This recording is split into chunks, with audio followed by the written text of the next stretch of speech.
রবীন্দ্রনাথ ঠাকুর। মনে করো তুমি থাকবে ঘরে, আমি যেন যাব দেশান্তরে।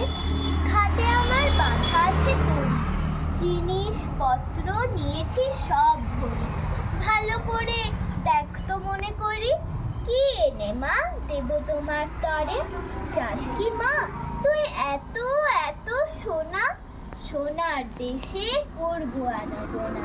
সোনামতি নদী তীরের কাছে, সোনার ফসল মাঠে ফলে আছে। সোনার চাপা ফোটে সেথায় গাছে। না কুড়িয়ে আমি তো ফিরবো না। পড়তে কি চাস মুক্ত গেথে হারে, জাহাজ বেয়ে যাব সাগর পারে। সেখানে মা সকালবেলা হলে ফুলের পরে মুক্ত গুলি তোলে। টুকটুকিয়ে পরে ঘাসের ঢোলে, যত বাড়ি আনবো ভারে ভারে। দাদার জন্যে আনবো মেঘে ওরা, পক্ষীরাজের বাচ্চা দুটি ঘোড়া। বাবার জন্যে আনবো আমি তুলি, কনকলতার চারা অনেকগুলি। তোর তরে মা দেব কৌটা খুলি, 7 রাজার ধন মানিক একটি জোড়া। নমস্কার।